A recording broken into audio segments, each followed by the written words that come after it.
again, YouTube, this is Dr. Kendo, and I'm here with Scribblenauts Unmasked, and I'm also gonna have Unlimited. Do not use the source object that I'm using right now. I started off with Billy Batson, and I didn't know about this because I've never used this kid hero as a source object or anything like that in this game. When he enters into a fight, he turns into Shazam. So go ahead and use Eugene Choi or any of those kid characters, you know. Probably something smaller is better, that's why I say the kids. Honestly, it could probably actually work with an adult humanoid as well, so just use any of the heroes really, and we'll go from there. But yes, you want to use Maxwell. When you actually type that in, you'll get the doppelganger, so you'll get his clone, and you want to color the shirt purple and the scarf part red. You may already have an idea of who we're creating right now. This is a very iconic look for a character. I'll put the usernames of who requested right up on screen here, right now, and let everybody know that today's item that we're making is Rayman, the famous video game character Rayman. So I like actually creating Rayman. I am commentating this post as a, it's a post commentary, meaning that this is all recorded and I'm just kind of speaking over the pre-recorded footage that I've done. I don't always do it that way. Sometimes I do, sometimes I don't. And I try to make it so that you guys can't really tell anyway. So it's not really important getting hung up on those details. But the details that we do want to talk about are these right here. So we're just using, it's like one of the arm shapes or leg shapes or something like that. You can find these in the little leg arm logo in Scribblenauts Unmasked. You know, it has these libraries, just like Scribblenauts Unlimited has its own libraries of shapes and things. Well, Unmasked has a bunch of superhero type shapes. Superhero, supervillain, body parts, and things like that. That's also where those rubber gloves come from. So, if you type in rubber gloves back in Scribblenauts Unlimited, you actually could not get the right-handed rubber glove. It would still look like that one that is his left hand right now, Rayman here. It's actually pointing to, basically it's our right, but it's his left, the character's left. So we're using hair, and then we're also using a dog's tail. So just type in dog tail, and that's for those two little fluffy hairs back there, but I'm not sure that I'm going to keep them, so I'm going to test out another hair here, and it looks like in the end, I think that that's probably going to be a better option, and so you can see, of course, that Rayman, if you're familiar with the character, he does not have any arms or legs, he's kind of limbless. He's just got the hands and the feet that are exactly where they should be, but there's nothing connecting them to the body. It's crazy. So we just use the hemisphere shape and the headband right here to create the little shoes, but I'm actually really liking how this is turning out. That's pretty awesome. It's Rayman. I've been going on a kick of reading fun facts about characters like ever since the last, 10 or 20 episodes I've been doing it, and I think it's a great addition to my series. So before I read everything about Rayman, you're actually going to see here, now that he's out on the map, we've got him here in the Bat Cave for Scribblenauts Unlimited. I'll show you what happens when you put down a villain. Let's just put out one of these Lex Luthors. So there, he turned into Shazam. You can see that it doesn't work. It's quite unfortunate, but that's okay. Again, you can use really just any kind of humanoid.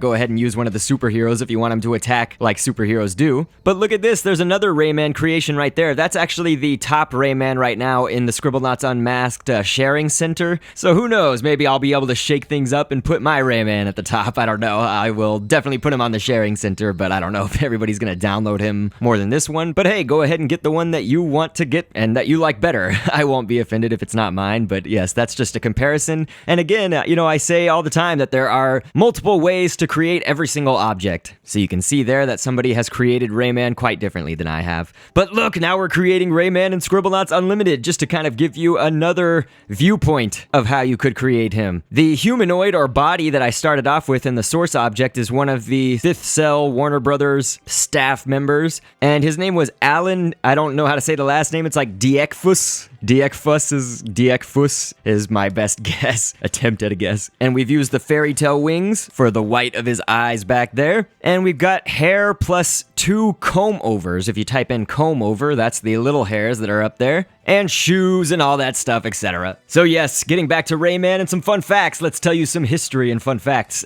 First making an appearance in 1995, Rayman debuted on the Jaguar from Atari, PlayStation, Sega Saturn, and more, in a game titled Rayman. Go figure, where he had to defend his home from the clutches of the game's villain, Mr. Dark. The manual for the game Rayman 2 actually states that Rayman was found by fishermen after being washed up on shore, and he won the trust of the people of the Glade of Dreams after defeating Mr. Dark. A different account of his origins, no pun intended, is actually provided by his game Rayman Origins, as the launch trailer of that game shows him being created from some moonbeams. Either way, our limbless hero Rayman actually went on to win an award in a 1995 issue of Nintendo Power for Best New Character. So yes, Rayman won the award for Best New Character back in 1995 when he debuted. He hasn't gone through any real drastic character design changes or anything over the years, so he looks a lot like how I've created him here. You know, he has no arms or legs like I mentioned before, just the feet and fists that would be at the end of those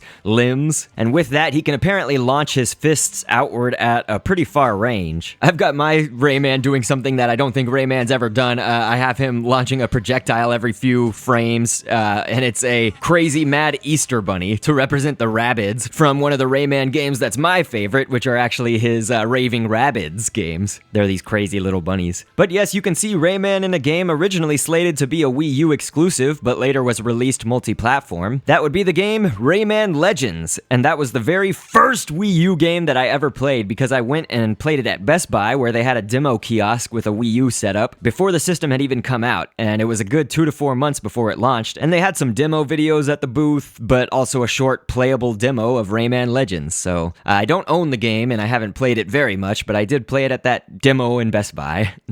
So the reason that I'm actually taking 2 weeks off in April, we took a week off last week, and we're going to take off another one next week, so that would be next Sunday, which is April 27th. So there will not be a Scribblenauts Unlimited or Unmasked Object Editor Hero Creator commentary then. It's all because, mostly, while working on other videos, I'm also working on Scribble Ventures. I'm trying to get that out, and so I wanted to show you a little spoiler of some characters that will appear in the next Scribble Ventures episode. Look at them! These are some Animal Crossing characters that I've created. Of course, if you're familiar with the game, you'll know who that is. At least a few of those characters you'll recognize. But yes, be looking out for that on my channel. That is to come. I hope to finish that by the end of the month, but who knows, it may not make it in time. Let's just say I hope to get it out before Mario Kart 8 because I'm going to be putting up crazy videos of Mario Kart 8 when that game comes out on May 30th. So I plug it every single time, but I'm going to go ahead and plug the Task Force 5. This is a YouTube channel that I'm a part of, separate from my Dr. Kendo Commentaries channel. I am Dr. Kendo over there, but I'm joining forces with 4 other YouTubers / friends who I've met over the years, and we all play some games. It's just some funny, hilarious stuff. So I'll go ahead and link you over there. Go ahead and subscribe by clicking the annotation, and I'll link to one of the videos here at the end. I also say this every episode: please don't request anything until I make an announcement in July or August. That means no requests of any kind. Any kind! Thank you so much. It's really awesome getting to talk to the supportive subscribers though, so I thank all of you out there who are supporting me. We're doing great big things here in Kendopolis, so thank you for being along for the ride. So I will catch you on the next vid, and thanks for viewing.